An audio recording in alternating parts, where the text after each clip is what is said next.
greatest of all teachers and giver of love, hope, faith, and wisdom, look upon your children, the teachers, learners, parents, guardians, and out-of-school youth and adults.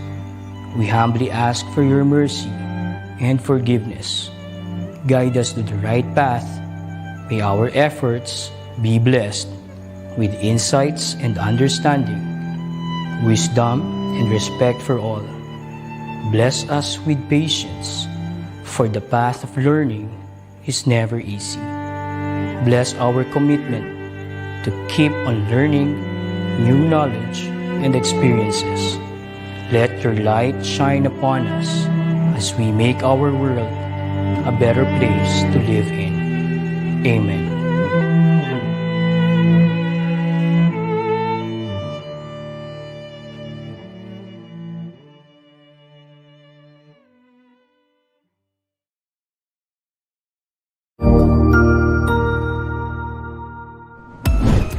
DepEd Vision.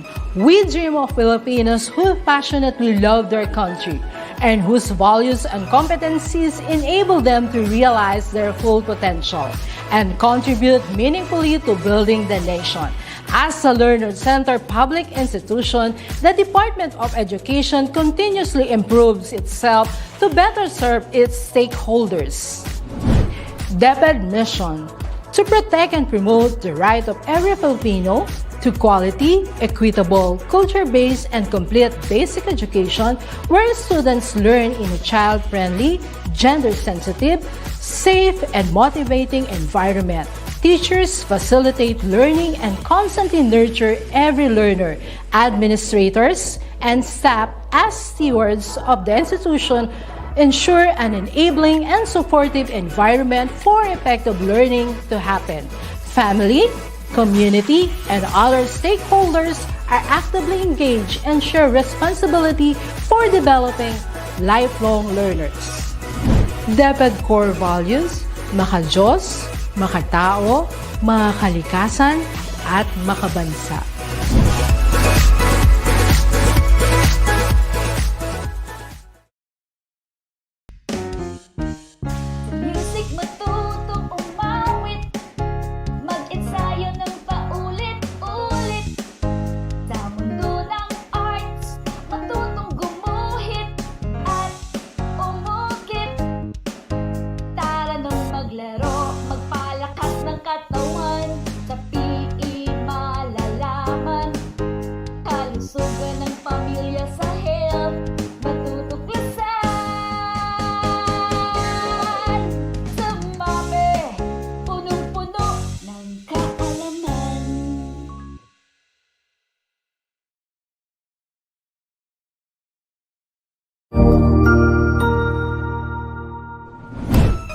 Isang masayang pagbati na may ngiti sa aking mga labi.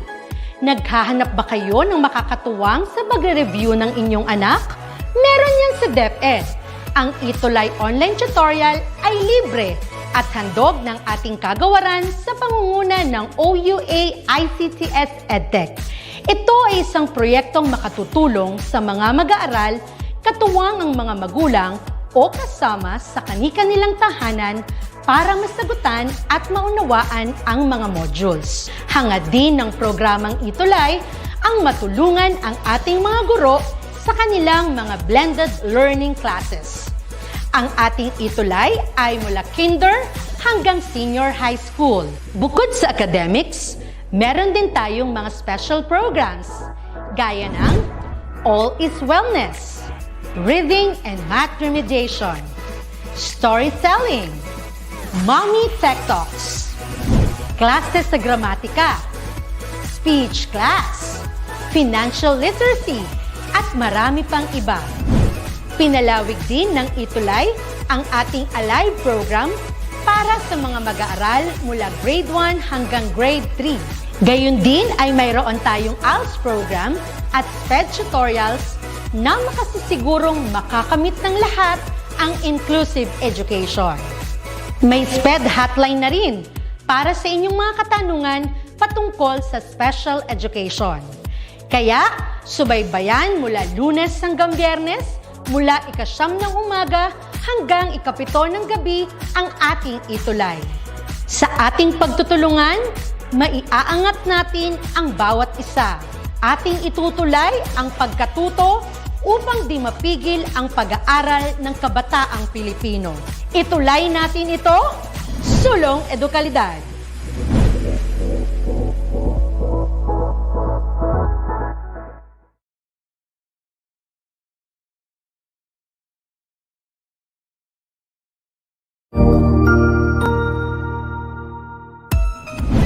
Mabuhay! Good day to all! I am your tutor Madge.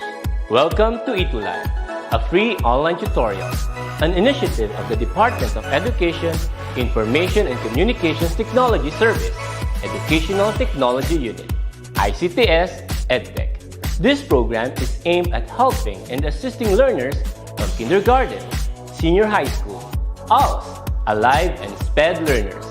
Aside from answering the modules, the ETUlay is offering programs which you will surely look forward to.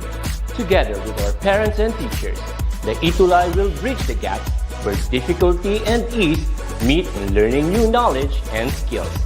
So, let us prepare our module, pen and paper. Ready your mind to see and hear worthwhile and interesting lessons. Let us now study and learn, together with our volunteer online tutors. Tara na!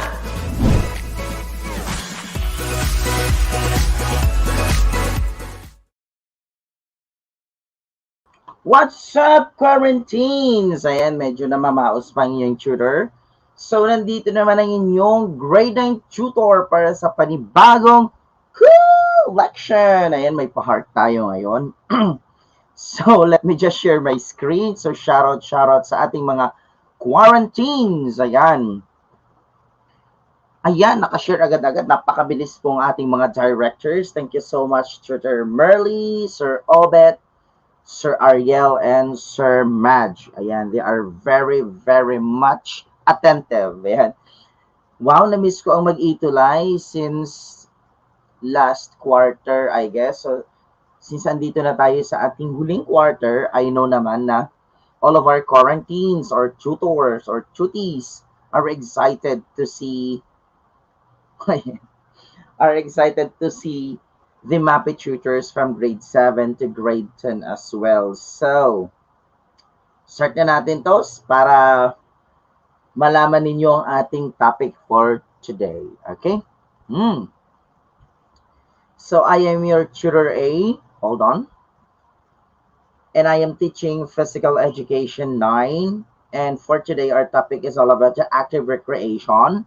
Under that, we have the indoor recreational games. And for the remaining sessions that we have here sa fourth quarter, I'll be discussing outdoor activities naman or outdoor recreational games, okay?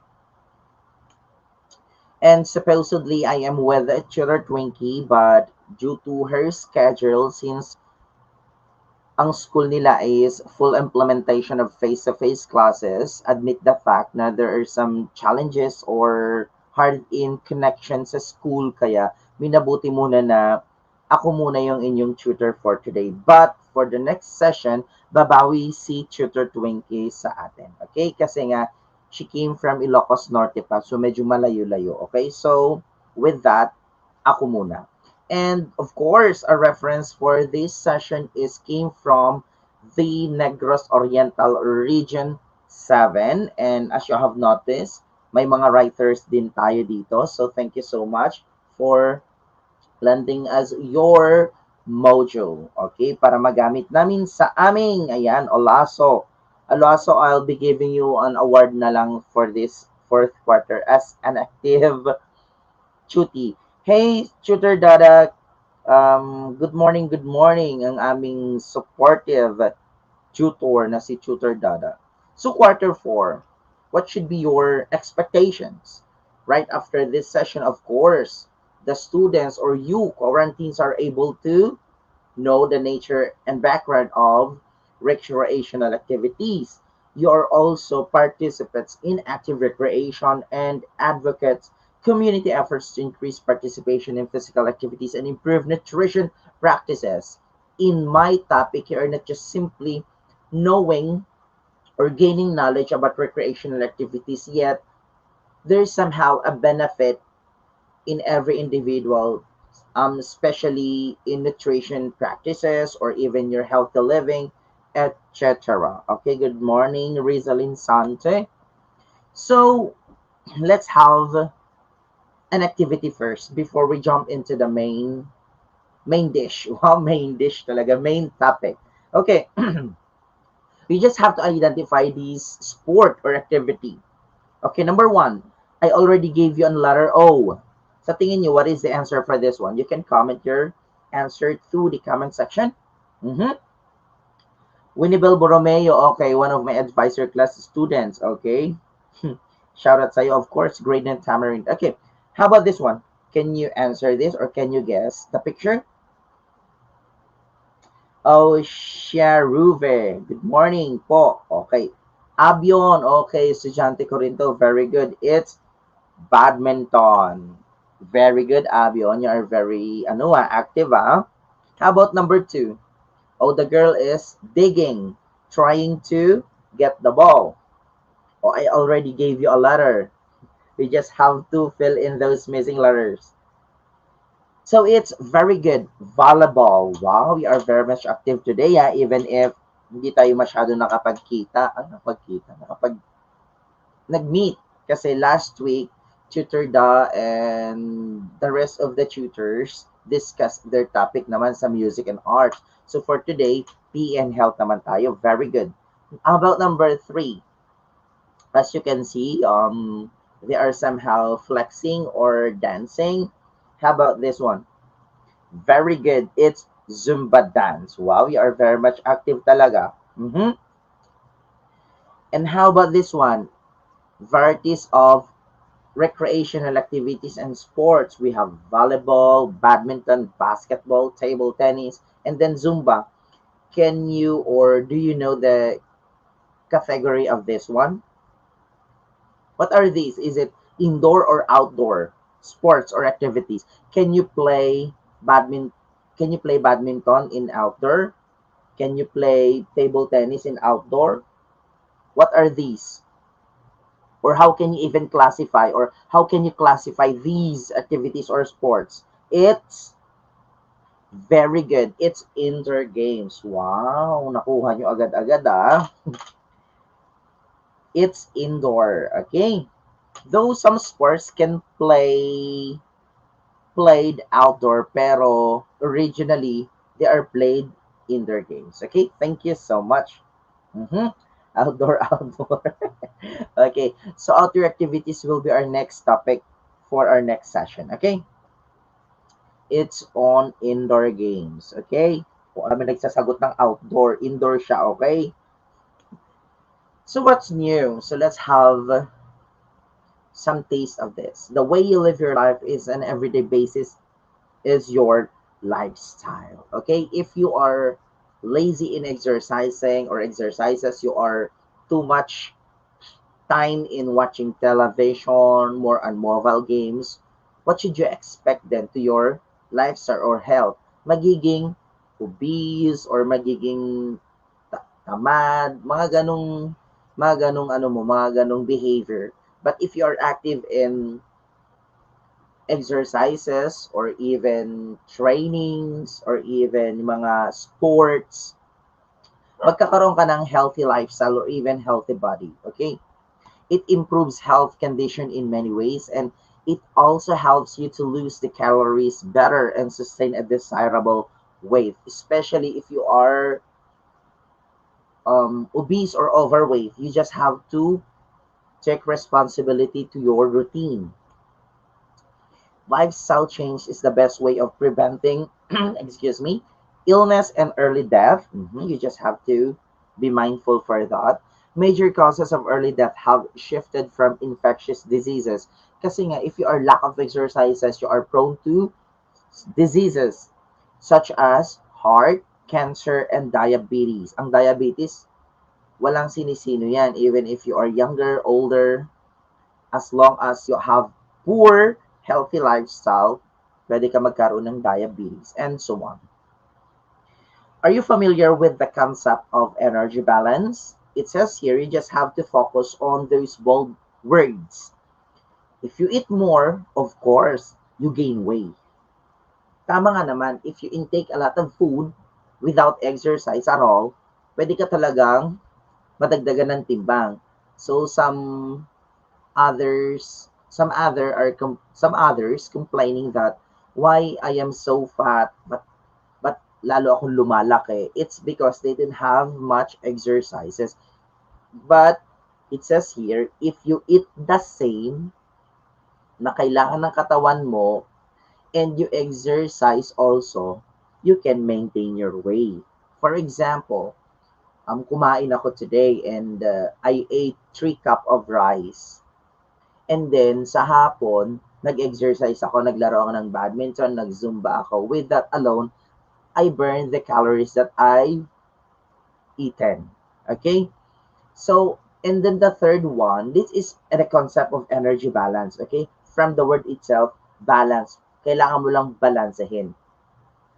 And then if you have more than energy expenditure than food intake, you will lose weight. Yung iba kasi, they have the keto diet, they trim down their food, their calories, their carbs, their protein, more on protein. Ang nangyayari, kaya sila pumapayat, it's because they are active in activities like exercises. Hey Mark, Habilito, my student teacher from Cavite State University.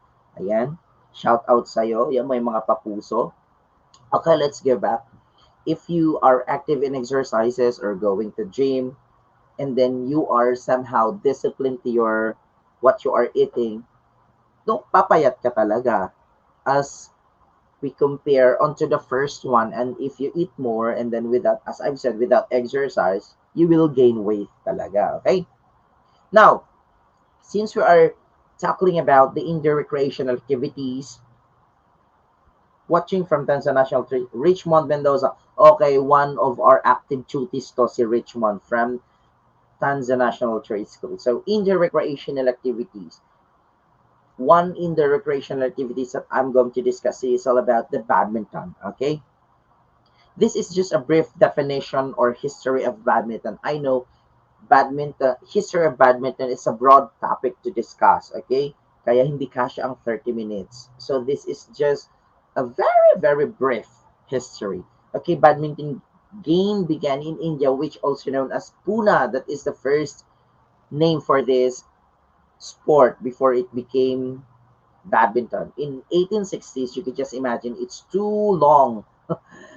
It was adopted by British Army officers stationed in India, and then these officers took the game back to England, where it soon became very popular. And if you are um fond of watching badminton on YouTube, usually yung mga magagaling na players are from India or from Europe, mga ganun. Kasi nga, naging popular ang badminton nito nung dinala ito sa England. Okay?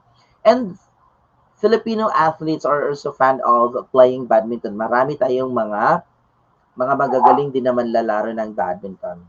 And it's part of recreational activities. It's not just a sport, pero it's a part of recreational activities. Mode of play. Games are held inside the gym to avoid effect of air in the flight of the shuttle. That's why I presented you varieties of sports a while back, and then I even asked you whether these sports are indoor or outdoor, and then all of you, I guess, answered yes. Crucial Kim Abadilla, handang matuto sa Tuesday art sayaw, di ba? Thank you so much for that. Let's go back. That's why I presented you a lot of activities or sports a while back to determine whether they are played indoor or outdoor, and then all of you answered outdoor. Okay, pwede rin naman, pero it's basically played indoor. Okay, para kahit papano, shuttlecock kasi is made of duck feathers. Okay, so hindi siya pwede for outside. Ayan, so hindi ko na masyadong i-elaborate tong basic na to, mga lines ng doubles and singles. We just have to look na lang muna, and then Okay, as you can see, the yellow line is for singles if you are playing singles.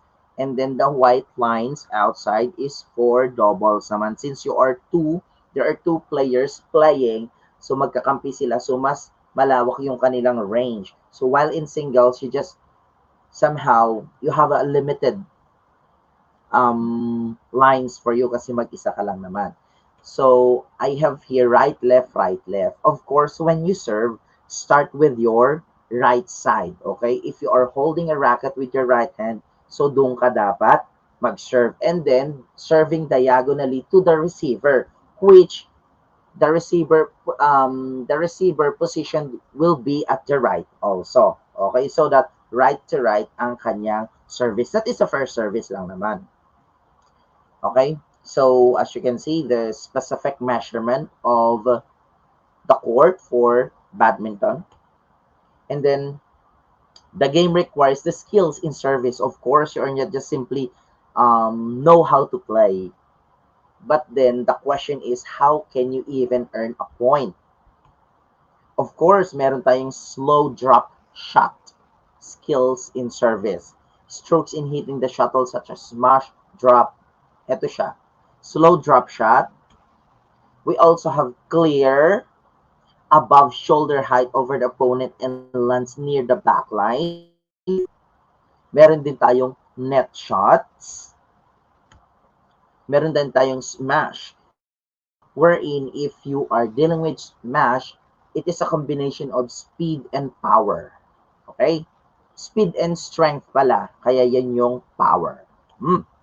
Service techniques. Of course, meron tayong forehand service na kung saan pag nag-forehand service ka, it can directionally through high serve or low service.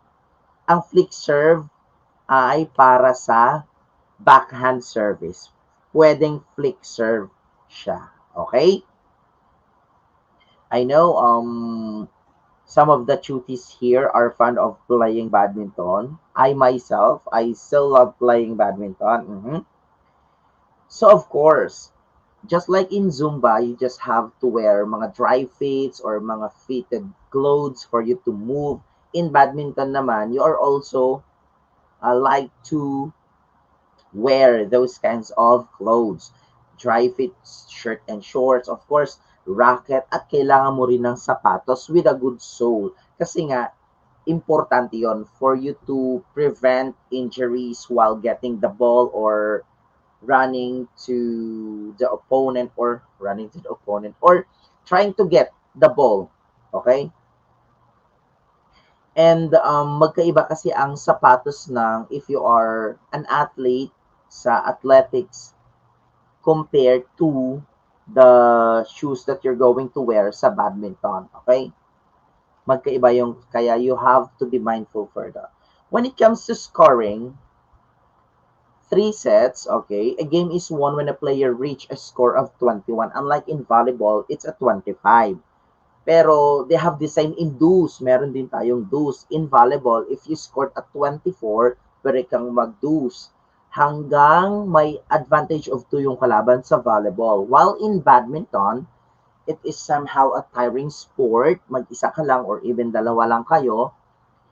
Even if you are tied at 29, the first player who reach the score of 30 will be the winner. Okay? Kahit 29, kahit mag-29 kayo, basta sino unang naka-30, he or she will be the winner. Unlike in volleyball, kahit even if these two teams reach 28 or 35, as long as one team has an advantage of 2, yun ang mananalo. Pero sa badminton, hanggang 30 lang siya. Okay?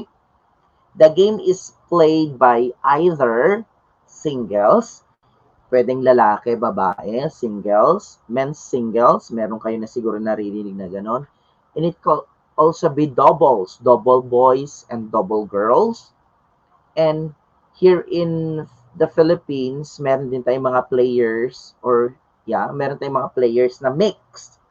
Meron tayong boys, girls, kaya siya tinawag na mixed. Okay? And, Agad-agad. Oh my goodness, we are very much done. We are very much. So, are you ready with the quiz?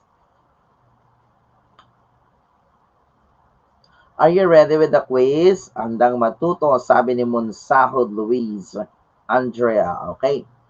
So, you just have to choose one. Okay.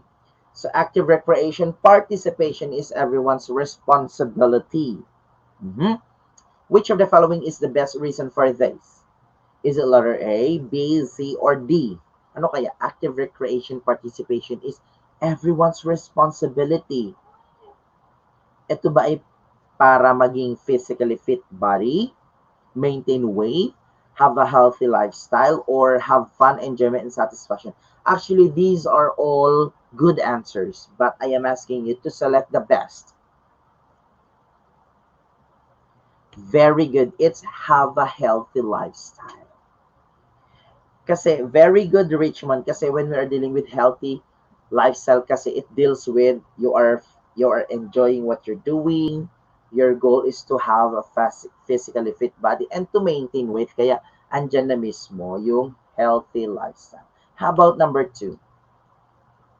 In badminton and volleyball game, a team can win a point if, as I've said, these are good answers, but I am asking you to give me the best. What do you think? Amurong watching from Pulong Buhangin National High School, SDO Bulacan. Wow, si Mr. Ray Castro naman ngayon ang kanilang sinusuportahan, ang kanilang active MAPEH teacher. Very good if he wins rally. Okay? Although the remaining choices are correct. Next, initially, volleyball was called, okay, since I'll be discussing volleyball next meeting, let's skip this one. It's mintonet. Okay, i-discuss ko naman to next session. Okay, very good. How about number 4? It is an alternative recreational activity with fitness benefit claims that was accidentally discovered by Alberto Beto Perez. Sinabi ko to sa inyo na I'll be discussing this topic next session.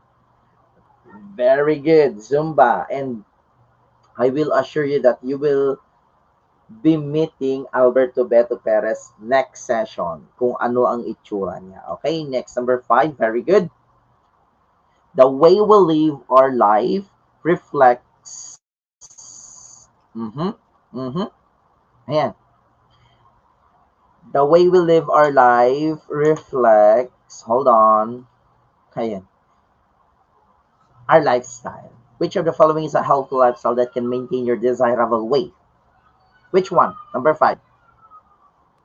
Of course, proper diet and exercises. And exercise, rather. Exercise once a week, that is a no-no. Enjoying a balanced routine in life, that can also be a good answer. And then think to gyms and taking diet fads. Medyo off, pero proper diet and exercise. And of course, discipline. Okay, very good. Jenny Rose Gray and Richmond Mendoza. How about this one? Badminton had its origin on the game. Is it Puna, tennis, shovel game, or court game? May umiiyak sa kapitbahay. Shout out sa umiiyak. Excited siya. It's Puna. Very good. Wow, napaka-active ang ating mga current teams ngayon. How about this one? In performing a successful smash, a player need what? Since you are dealing with hitting the shuttle hard, it's strength. Of course, you have to have this strength. Kailangan mo ng lakas para ma-hit mo yung bola going to your opponent's area. How about this one? When less calories are consumed, or we are dealing with concept of energy balance, when less calories are consumed and more calories are expended, a student will have less lang yung kinakain at saka marami siyang time to exercise. It's weight loss. Very good. Wow, napaka-active. You know what? While we are answering, you just have to jot it down, yung mga sagot na to, para when your teachers ask you the answers for these questions or for specific questions, you knew already the answers. 9. Energy intake and energy expenditure means, for example, if you eat more and then you have less exercises, what will gonna happen? You will gain weight. And that is example of energy balance. Very good. Wow. Chloe Intod, Antoinette Hernandez, very good. How about this one? Badminton players execute lunges for a quicker return of the shuttle. Okay? Kailangan mong bend yung mga knees in hitting or, yeah, in getting those drop shots, lunges ang tawag doon. To perform lunge to its fullest, you have to what? Okay, lunges. Meaning, it's agility. Okay, you are somehow, there's a quickness. You are somehow attentive in getting those drop shots or smash from your opponent. Kaya that's the purpose of lunges. It's for you to go back to the center of the court for the preparation. Next. So next week kasi, since ibibigay ko na rin lang naman ang instruction for your activity, and it is also suggested on your module that you have to have your TikTok Zumba. Since alam ko naman yung quarantines natin are active in TikTok, and I know you have also your own account in TikTok.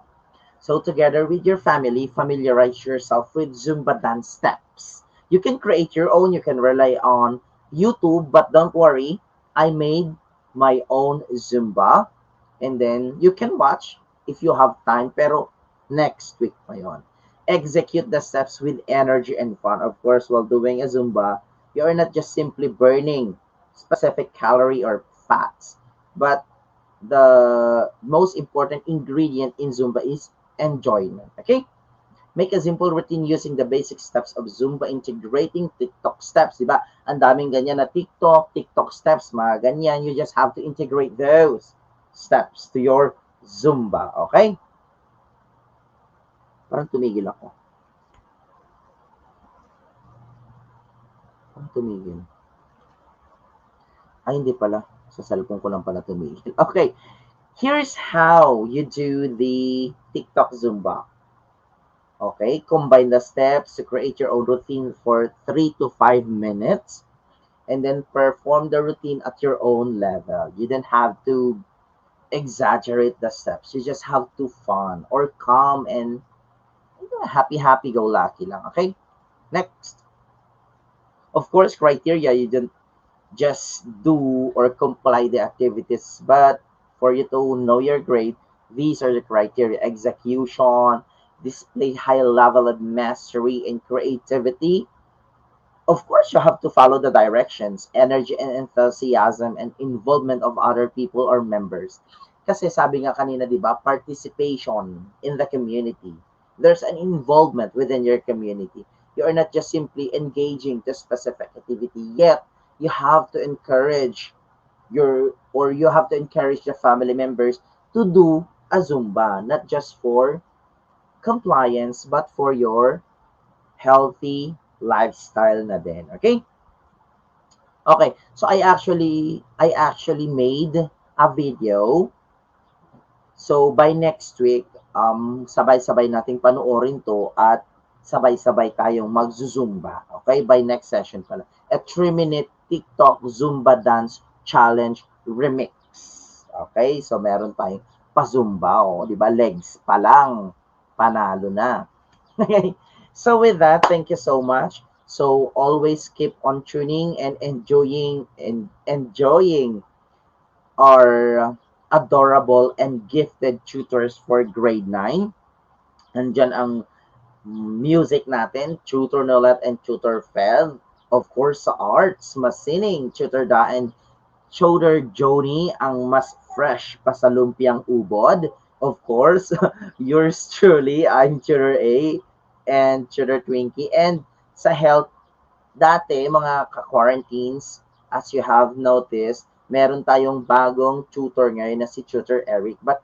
Pero bago si Tutor Eric, meron tayo dati na tutor na si Tutor Chi and Tutor Ruben. But for now, hindi man natin sila makakasama.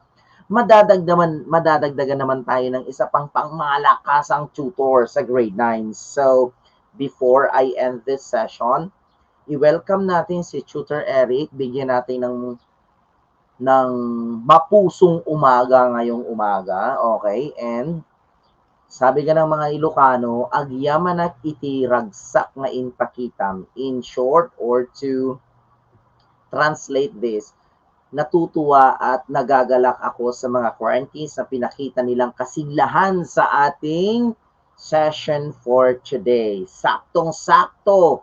Okay, it's 9:30 a.m. So may I call in Tutor Eric for Health 9. Bye, quarantine. See you next session. Bye-bye, sir. Alright. Hello and good morning po sa lahat and welcome po sa ating Health Grade 9 Quarter 4. Ako po si Tutor Eric from SDO Las Piñas. Makakasama nyo sa unang session sa linggong ito ng Quarter 4 na nagsasabing na ang kalusugan ay pagyamanin upang ating buhay ay maging masayahin. Hello po sa ating mga quarantines dyan. Ayan, so shout out po muna tayo sa ating mga quarantines na talaga naman sumusubaybay sa ating session dito sa ating ETUlay. Ayan, good morning kay Rovi.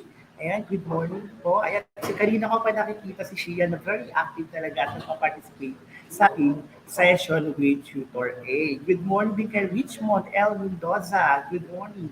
Ayan, good morning, Tutor Dada. Hello po, sir. Thank you po sa support. Ayan, so, ayan, sige po. Ayan, kay Adrian Lumeda. Ayan, shout out, Tutor Eric. Ayan, shout out na kita, Adrian. And also kay Ezra Mandawi. Ayan, good morning everyone. At sana talaga naman ay may matutunan kayo sa session natin today. Alam mo kanina, Tutor A, ang ganda ng topic.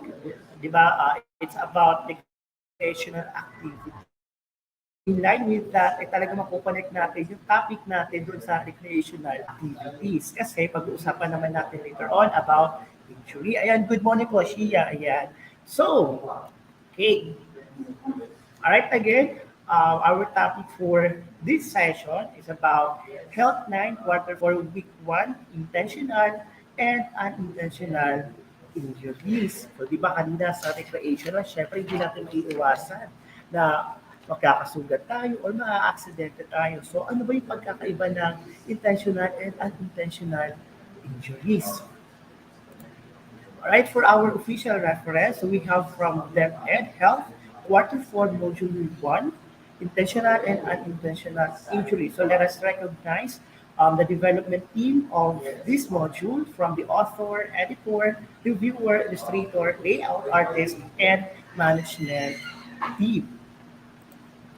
Okay, for our lesson competency for today, at the end of the session, you will be able to differentiate intentional injuries from unintentional injuries. Okay, mga quarantines, before we proceed with our main topic or main discussion, let's first have a quick activity. Okay, so in the batches, I'll be showing you next slide are examples of intentional and unintentional injury. So all you need to do is to classify whether the given examples are intentional or unintentional injury. Handa na ba mga quarantines? Okay, so in this box, you can see there, okay, we have different injuries, okay? So all you need to do is to classify them whether they are under unintentional injury or intentional injury. So pwede po kayo magsulat. Then you can type your answer sa ating comment box. Ready na ba mga quarantines? Ay bibigyan ko kayo ng 2 minutes para sagutin ang activity na ito. Okay? So while waiting sa mga sagot nyo, let us have a shout out. Ayan, from Tutor Dada, mabuhay from MAPEH Department, Valeriana E. Fugoso Memorial High School, SDO, Manila. Ayan, handang-handa na daw si Shia. So ayan Shia, aabangan ko yung sagot. Okay, paano naman ibang quarantines? Papatalo ba kayo? Ayan, go, go, go lang, sabi ni Nolet Adrian Solas. Ayan.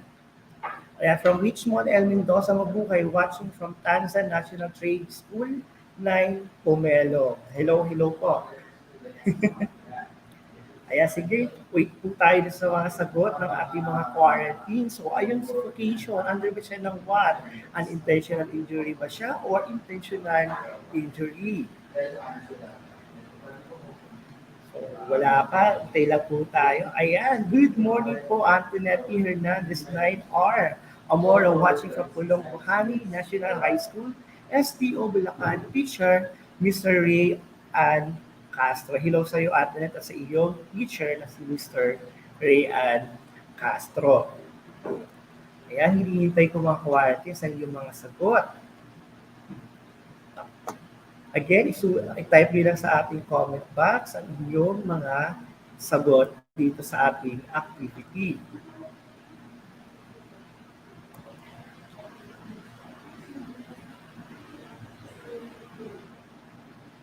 Hi, Sir Junjun R. Ramos. Thank you po.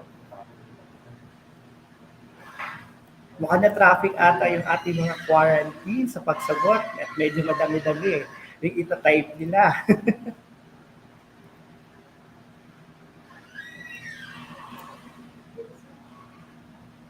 Ayan. Okay, siguro kailangan na natin ipakita muna no, yung mga kasagutan dito sa ating activity. Siguro talaga naman. Ayan, so from Alaysa Ortiz, unintentional injury vehicular accident. Tama ka dyan, Alaysa. Ang vehicular accident is under unintentional injury. Yes, Tutor Dada, abrasion, unintentional injury po. Then from Isra Mandawin, unintentional burns, drowning, vehicular accident, and intentional rape, shoving, abrasion, extortion, and bullying. Ayan, ang galing naman ni Esa, talagang na-type niya lahat. Right? From another one from Tutor Dada, ayan, intentional shoving and battery and rape. Ayan, tama po kayo dyan sa inyong mga kasagutan. So we have other unintentional injury, drowning, suffocation, burns, and vehicular accident. And other naman ng intentional injury, bullying, suffocation, battery, rape, extortion, and shoving. Ayan, wait, 10 po pala. Okay, so based from your answer a while ago, I want you to construct your own definition of what injury is. So write your answer in 2 to 3 sentences. So na-identify na natin, na-classify na natin kanina, di ba? Kung ano yung mga intentional at unintentional. Now, in your own idea or in your own words, what is your definition of injury? Ano kaya? So again, you can type your answers sa ating comment box or comment section. Ating mga quarantines. Ayan, ako ni si Shia Rui. May isa pa siyang sagot. Ayan, ang gagaling naman ng ating mga quarantines today. Talaga naman very active at nagpa-participate sa ating activity dito sa ETUlay session natin. At titingnan natin kung ano nga ba yung masasagot nila. Okay? Kung ano yung definition nila ng injury. So again, quarantine sa ano sa palagay nyo ang injury based doon sa sagot nyo din kanina. Kaya may sinagot pa kanina si Shia. Medyo late po ata yung ating ng comment, unintentional burns, rolling, vehicular accident. So wait natin. Alright, sabi naman ni Esra Mandawit, an injury is damage to your body. It is a general term that refers to harm caused by accidents, false hits, weapons, and or ang galing naman ni Esra as halos same kami ng definition, okay, na nasa module. Alright, again, class, when we say injury, so these are, it is a damage to your body caused by accidents, falls, hits, weapons, and whenever ito yung mga dapat na accident na nasakta ng ating katawan. Tinatawag natin to injury. Kapaka, ayan, yun po yung tinatawag natin injury. Yung habang naglalakad ka at nagsiselfone, bigla ka nadapa. Okay, kaya iwasan natin yan. Alright, so injury classified in two categories. So we have intentional and unintentional injury. Okay, class injuries can happen everywhere. Okay, it can happen at work, at school, or even at home. Okay? Kaya may sagot ulit si Richmond. Ang sabi ni Richmond, injury is an activity that causes a person to get harm in doing it, whether intentional or unintentional. Ayan, ang galing naman ni Richmond, talaga naman at very active ang ating mga quarantines. Now, let us differentiate unintentional from intentional. Okay? Ang first natin is unintentional injuries. Okay, so when we say unintentional injuries, it occurs without purposeful intent, like burns, drowning, falls, poisoning, and road traffic accidents leading cause of death and disability. And sabi nga dito kanina ni Richmond, kapag sinabi natin unintentional, again class, hindi mo sinasadya. Okay? Hindi mo sinasadya na masugatan ka. Right? Halimbawa, na yung nagbabike ka, bigla ka na out of balance, at nadapa ka, ayan, or nag-slip ka habang naglalakad, habang nagsiselfone ka, nabunggo ka sa pader kasi di mo na nakita yung nilalakaran mo, kaka-cellphone. So, di ba? So, that's what we call unintentional injuries. Or yung bigla ka na poison, na may kinain ka, na hindi mo alam na poison pala. But again, hindi siya intention na masugatan ka or madamisin yung katawan. Next naman, okay, we have intentional injuries. Okay, so ano nga ba ang intentional injuries? Okay, again, it occurs with purposeful intent and include homicide, suicide, domestic violence, sexual assault, battery-related violence, and firearms. Ayan, kapag intentional ng injuries from the word intention, okay, unintentional, sinadya kang saktan. Okay? Sinadya kang saktan ng ibang tao, ng kasama mo. Okay? Ito nga, sabi ni Richmond, intentional injuries means as the injuries caused by a person harming another person. Sinadya ka naman saktan. Binugbog ka dyan sa labas. Yan ang intentional injuries. Alright? So, intentional injuries resulting from violence. So, intentional injuries, we have two types of intentional injuries. We have self-inflicted and assault. So, when we say self-inflicted, it is when a person harms himself or herself on purpose. Ayan, kapag sinabi natin self-inflicted, sinaktan mo ang iyong sarili. Okay? An example of this self-inflicted ay yung suicide and para-suicide. Okay? Yung po yun. And when we say assault naman, it is when a person or persons harm another on purpose. Kaya kapag sasabi natin assault, kapag sinaktan mo ang ibang tao. Okay? Yun. Yan ang sinasabi natin assault.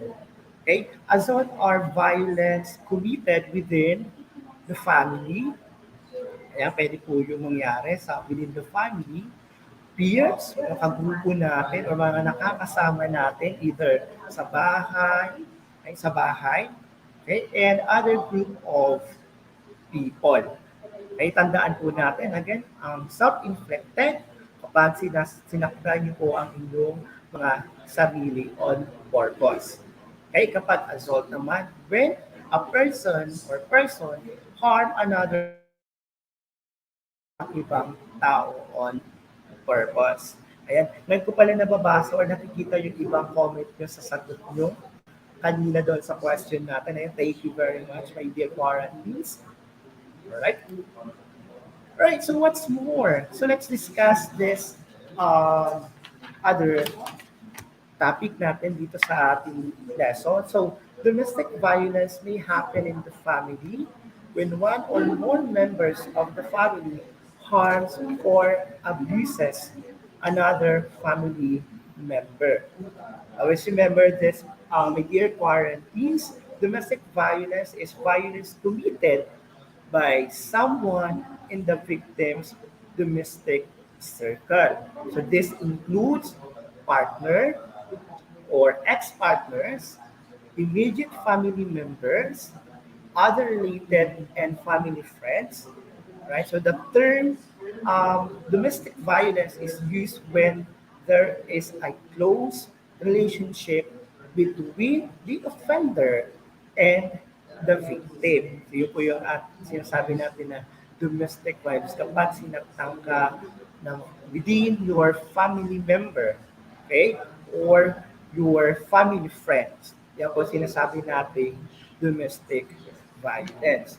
And for the peers in school or in the community may commit bullying, stalking, and extortion. Ito maaari yung mga kasamahan natin sa paaralan or sa komunidad. Or like for example, sa barangay nyo, can commit bullying or maaaring gumawa ng pangbubuli sa inyo or minsan pagtitripang kayong bugbukin sa labas. Kayo have to be very careful na rin ating mga quarantines. Kaya dapat safe tayo lagi. Right? Then other groups may commit gang and youth violence like illegal fraternity-related violence, kidnapping, and abduction and different acts of terror. Ito naman yung may mga fraternity, di ba? Kung napapanood nyo sa mga balita sa TV, may mga nagbabalita sa TV na mga nagra-riot ng mga kabataan. Okay? Kasi may mga kanya-kanya silang gang or illegal fraternity related vibes na ginagawa na, okay, sa ating community or doon sa inyong mga lugar.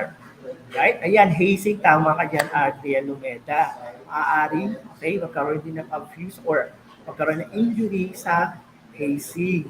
Ayan, thank you, Adrian Lumeda. Ayan, sexual victimization and other forms of abuse and harassment may commit by verbal abuse, incest, molestation, or rape. So again, class, ang sa victimization, hindi din siya yung harassment, alright? Hindi lang physically, maaari din by verbal. Kaya kapag may other person na nagsasabi sa inyo na hindi maganda, okay, medyo harassment na konti, so kailangan i-inform yung mga magulang o mga nakakatanda sa inyo para at least mabigyan ng karapatan lunas or mabigyan ng sanction yung tao na yun. Okay? Alright, so let's have a flash news activity number 4. So again, you have to identify the following news headlines, whether it is intentional and unintentional injury. So you have to write your answer on a separate sheet of paper. You can also write your answer using our comment box or comment section. So I'm going to read, okay? Number 1, isang lalaki sa sobrang kalasingan na sagasaan. It is intentional or unintentional. Number 2, riot ng mga gang na uwi sa madugong wakas. Number 3, dalagita na lunod sa baha. Number 4, boy, 8, kidnapped and CDO. Number 5, neophyte killed in hazing. Alright, again, you have to identify the following news headlines, whether they are under intentional or unintentional injury. Pwede na ilagay number 1, number 2, number 3, number 4, number 5, kung ano ba siya. Okay, so let's wait sa mga sagot ng ating mga quarantine. So while waiting, basahin naman natin yung mga ibang sagot ng ating quarantines before or kanina. Alright? Ayan, good morning. Liam Jen Atacador, SPED, Miss Dali S. Lubibaw, San Gabriel Elementary School. Ayan. Ayan, we have from Adrian Lumeda. Talaga naman very active si Adrian Lumeda. Thank you. Ang sagot niya, number 1, intentional. Number 2, intentional. Number 3, unintentional. Number 4, intentional. Then number 5, intentional. From Richmond L. Mendoza. Number 1, intentional. Number 2, intentional. Number 3, unintentional. Number 4, intentional. Then number 5, intentional. Ang sagot naman ni Richmond. Ayan, try pa din natin yung quarantines and later on, titingnan natin kung tama ba ang inyong mga kasagutan. We have from Bolister, Rachel Lorraine. Ayan, sabi ni Lorraine, number 1, intentional. Number 2, intentional. Number 3, unintentional. Number 4, intentional. Then number 5, intentional. Okay, from Ezra, Mandawin naman, number 1, intentional. Number 2, intentional. Number 3, unintentional. Number 4, intentional. And number 5, intentional. Ay maraming salamat sa inyong mga kasagutan. Okay, yun na natin. Okay, number 1, isang lalaki sa sobrang kalasingan na sagasaan. Okay, we need to say lasing si or lasing yung tao. Lasing yung isang lalaki. So, sa sobrang kalasingan niya, nasagasaan siya. It can be unintentional, okay? Since it's an accident, di ba? Kanina, sa ano natin, definition kanina ng unintentional, it caused by unpurposely. Kaya hindi sinasadya. So, dahil sa kalasingan ng lalaki, nasagasaan siya. Okay? Number 2, riot ng mga ga na uwi sa madugong wakas. Ayan. So number 2 naman, yes, that's intentional. Number 3, dalagitan na lunod sa baka. So that's unintentional. Kasi nalunod. Okay? Hindi sinasadyang malunod ang dalagitan. Number 4, intentional. Number 5, verified killing casing, that's intentional. Ayan, very good naman ang ating mga quarantines. Tama ka dyan, Tutor Dan. At very participative talaga ang ating mga quarantines. Alright, so for your assignment naman ha, pero I think we still have enough time, no? So pwede pa rin ata natin sagutan, okay? Para naman at least we can have the mastery of this lesson. Okay, another activity natin. So again, identify the following situation, whether intentional injury or unintentional injury. Okay, number 1, a farmer's child was accidentally poisoned by pesticides. Number 2, a wife got black eye because she was hit by her husband. Number 3, a boy was hospitalized because of fraternity initiation. Number 4, Mary suffers ankle dislocation due to falling from the stairway. The number 5, a student is and taking his belonging by a group of students. So again, my dear quarantines, all you need to do is identify the following situations, whether they are under intentional or unintentional injury. Ayan, okay, while waiting sa inyong mga kasagutan, again, mag-shoutout muna tayo ng ating mga quarantine. So we have from Prince Ablao, 9, Adromeda, watching from Luis Fe Gomez, Dayamatina National High School, Cabatuan East District, SDO Isabela. Ayan. Ayan, ang bilis talaga nila Richmond. Grabe. Okay, very active talaga itong mga quarantines natin. So, alright, from Richmond, we have unintentional, number 1. Very good, that's correct. Number 2, intentional. Yes, that's intentional. Number 3, intentional. Then number 4, unintentional. Yep. Then number 5, intentional. Very good, Richmond. Alright, same thing with Sir Rachel Ray. Ayan. At kay Shia Rovi. Ayan. And Andrea Lumeda. And ayan, we have from Jonalyn Tomoli. Ngayon ko pala at napansin si Jonalyn Tomoli. Ayan. Very good naman. Ayan, from Shia Rovi. Still watching and listening from San Mariano National High School, May. SDO Isabela. Talaga naman daming mga quarantines from SDO Isabela. Ayan, maraming salamat, my dear quarantines, for tuning in. At talaga naman very participative at active ang ating mga quarantines. So we have also from Ezra Madawi. Ayan, unintentional for number 1, then intentional for number 2, Number 3, intentional. Number 4, unintentional. Then number 5, intentional. We have also answer from Emily Madawin. Ayan, assessment number 1. Ayan, tama ka din dyan, Evelyn, sa inyong sagot. Ayan. So, sino-sino pa kayo mga sasagot dito sa ating activity? Tingnan. From Shia, ayan. So, let's wait pa sa ating mga ibang quarantines. Opo, ayan, basahin natin yung ating mga comments pa. Ayan, Emerlyn Mandaw, still watching and listening from San Mariano National High School with SDO Isabela. Now we have also from Angela Claire Palalay, yeah, Nine Galaxy listening and watching from LFG Diamantina National High School, Kabatuan East District, Dimatina, Kabatuan, Isabela.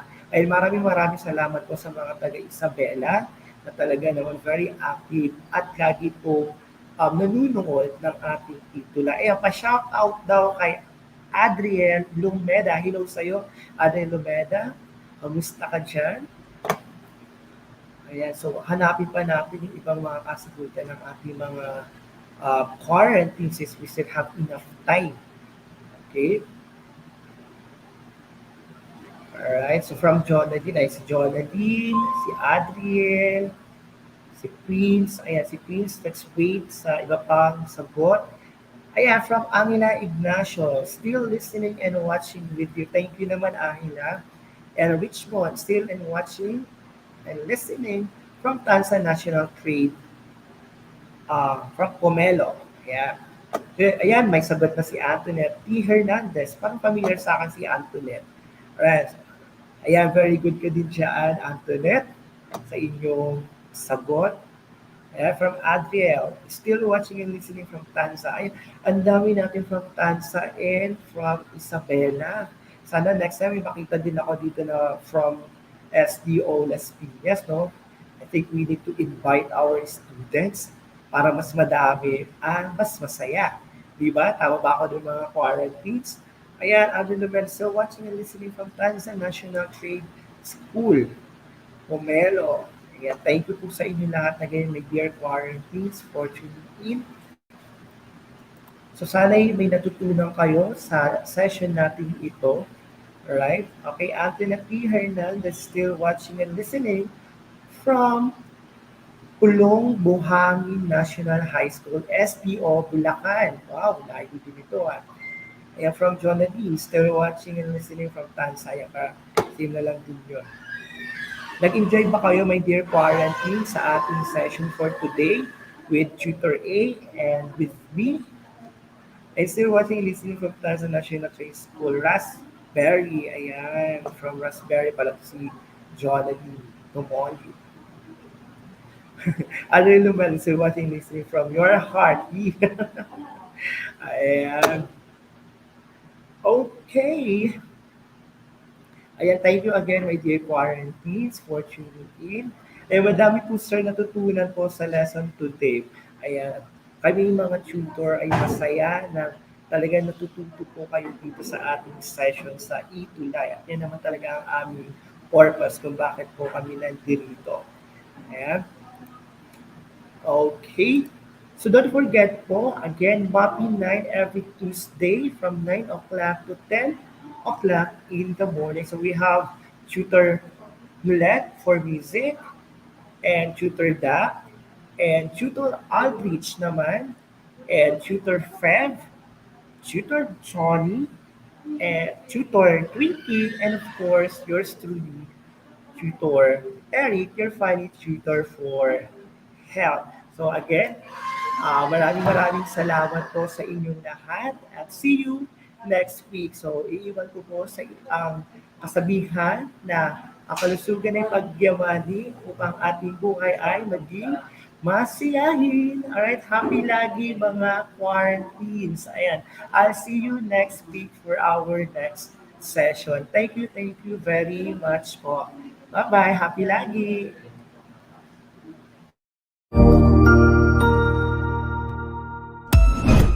Ang husay naman Natapos mo ang iyong tutorial session kasama ang iyong mahusay na ETUlay tutor.